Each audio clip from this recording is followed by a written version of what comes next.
Move on to Proteinea with Mahmoud and Scott. Are you on screen?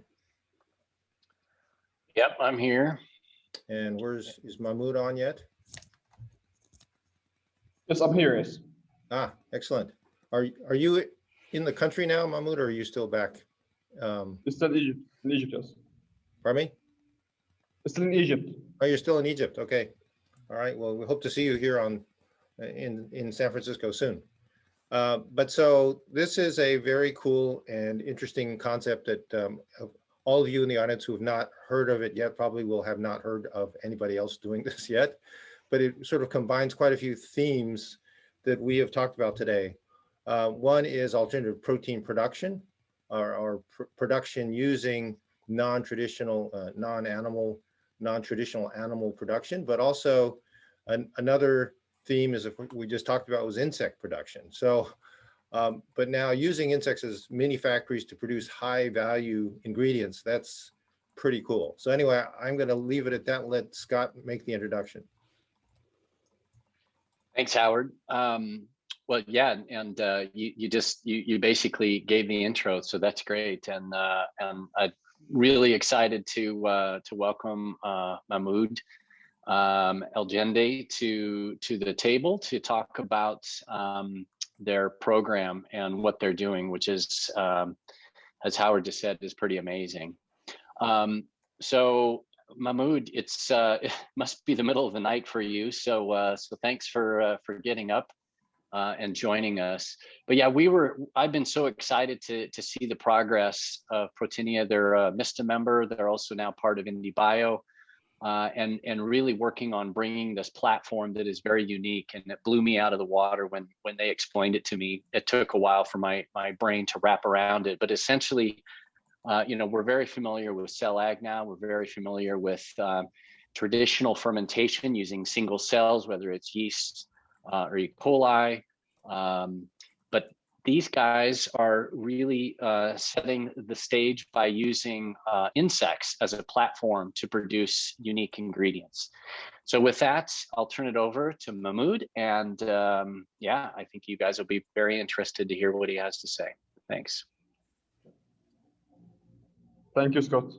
So, this is Mahmoud from Proteinea. At Proteinea, we are building the next generation protein factories. So, recombinant proteins are everywhere. Pharmaceuticals, flavors, vaccines, antibodies, growth factors, bioplastics, and much more. Big market, big need. But there is a big problem now in our current infrastructure. It's not sufficient and not efficient.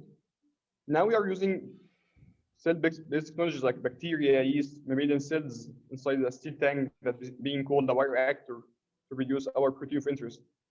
Although it's validated, but there are some problems with the current infrastructure. So it's complex.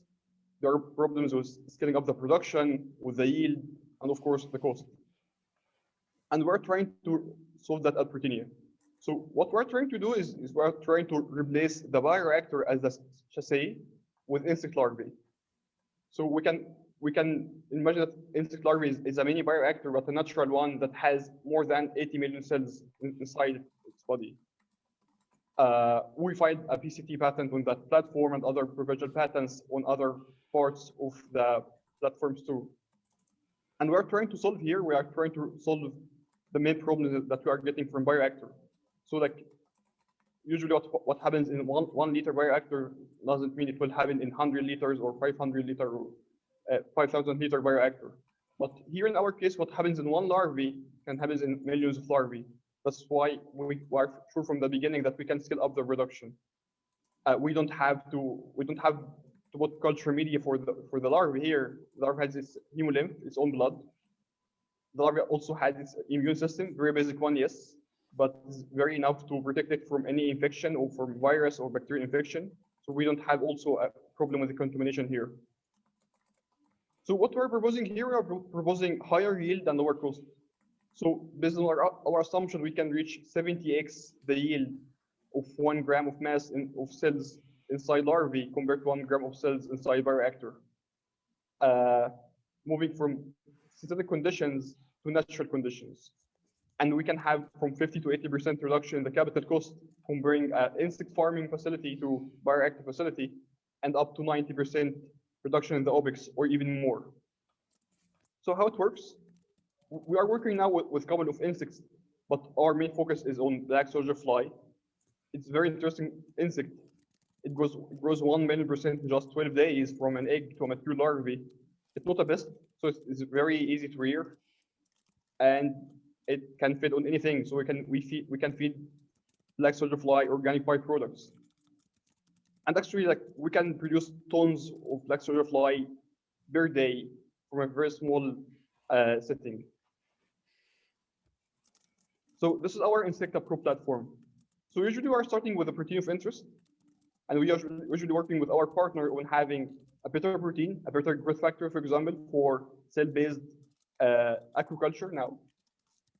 And then it goes through Bugsy, our deep learning software that helps us transform the larvae and optimize the production process. Then we just deliver the gene of interest to the egg or the larvae or the pupa on the protein of interest, whether through injection or electroporation. But we have a proprietary patent on that part for having a high throughput gene delivery now. And then we are rearing the larvae inside our indoor vertical farm controlled environment, where we can have produced 1 ton per day in just from 150 meters square. And then we are profiling our protein of interest outside of the larvae.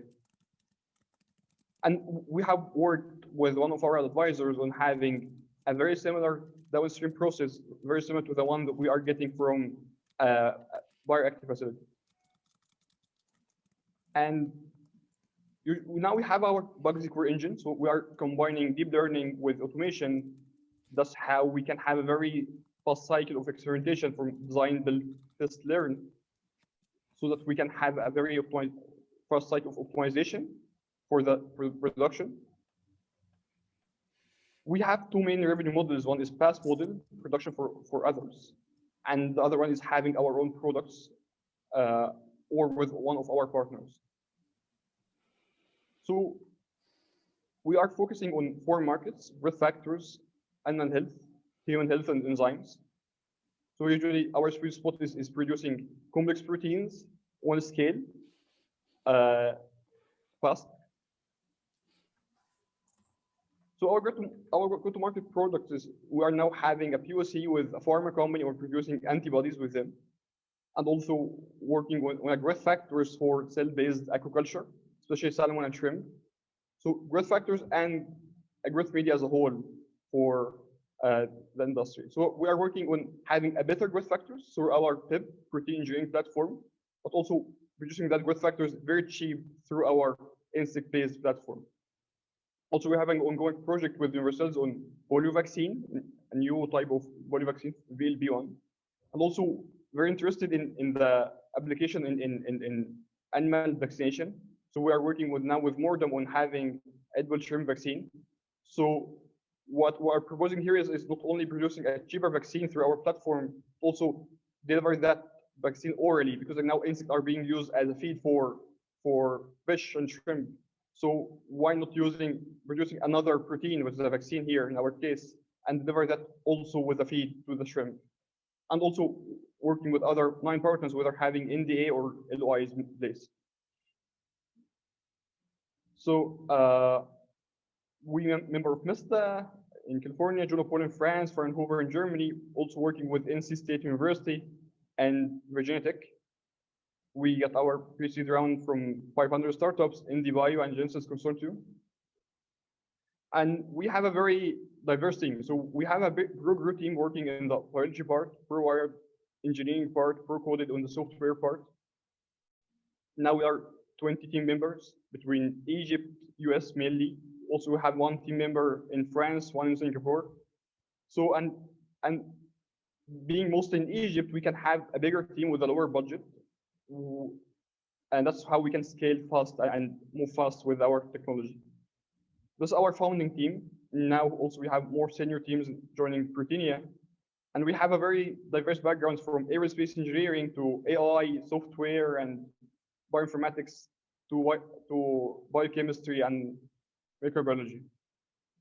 We also have advisors. Scott, one of our advisors. Also, we have Dr. Akbari from UC San Diego, Dr. Erickson working with us in the verification part, Andres from Vancouver, Beethoven, and Tamer. That's all. Thank you. Leaving some time for the questions.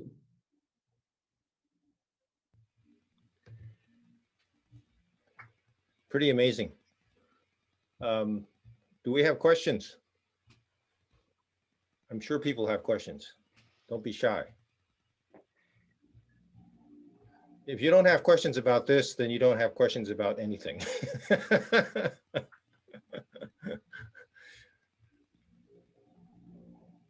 So, yeah, there was somebody with a question.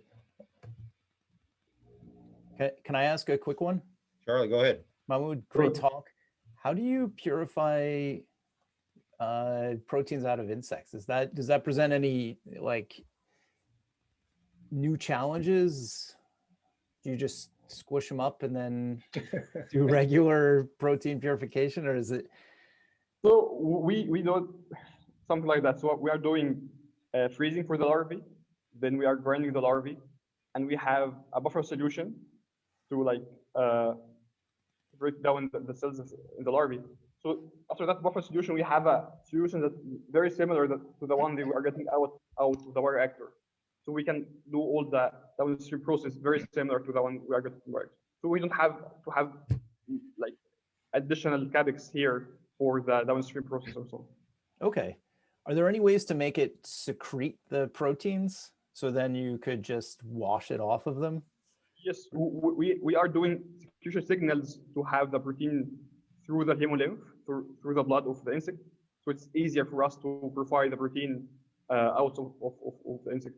Yes, so we are doing that through our deep learning model. So like having secretion signals for each protein that we are producing. Yes. Wow, cool.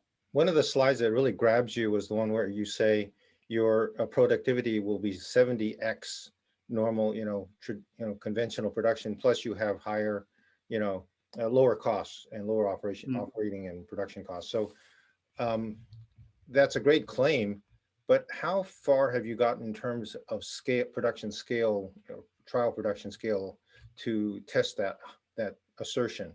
Could you compare your scale of production to, say, the size of a fermenter? I mean, where are you in terms of production scale? So we're still producing like between tens of kilos to hundreds of kilos of larvae per day. Okay. So one ton of larvae per day of production equals having a 5,000 liter bioreactor. So it's not hard to reach that scale if you want. Right. But still we're working on the optimization process and on understanding the insect better and how to have higher yield and how to integrate our gene in more cells inside the larvae. And scaling up is natural from here. So like the fly is laying from 400 to 800 eggs, so it multiplies very fast. So we don't have a problem with scaling up the production as we have a good yield from each and every larvae in the beginning. Right. And so for your insect strains, once you inject the eggs with the DNA, then are you able to just renew the production generation by generation just by taking a certain number of the insects? You don't have to do that. We can have two things. We can have stable expression, stable colony. That's why have generation after generation producing our protein. Or we can have one shot, one batch protein production through the larvae. So we can do both of them. But wouldn't it be more, isn't it more economic just to simply take 10% of the production and make more eggs out of it, or why would you not do that? It depends on the demand. So if it's like continuous demand for the product for a long period of time, we can do that. If it's one batch demand, we can do the one batch production. The point is like we can do the production very fast. So like we can inject the eggs or deliver the gene to the eggs, and after 12 days we can have our protein in our hand. Much faster than most of the infrastructure that we know. So show cells, for example, takes at least 90 days to start production, to like develop the cell lines and so on. But in our case, we can do that in just from 12 to 14 days. We can have the protein of interest produced through the larvae. And what regulatory pathways do you need to go through in order to produce this stuff? Or have you talked to the lawyers yet? So actually, there are two things for the protein of interest. We will go to the normal pathway like any other infrastructure. So getting up growth factors for bacteria is the same pathway from getting growth factors from our larvae. So same pathway through the FDA. But for having an insect farm, there's now underlying regulations for having an insect farm and even having transformed insect in a farm. So there's the guidelines that we are following, so we don't have a problem in that part. So I understand that insect farms are kind of a, almost an established production, process now, and that's may not be the issue, but using insects to produce these things using, genetically modified eggs, is that something that's going to require a long time to get approved? So there is now underlying laws for transformed mosquitoes, for example.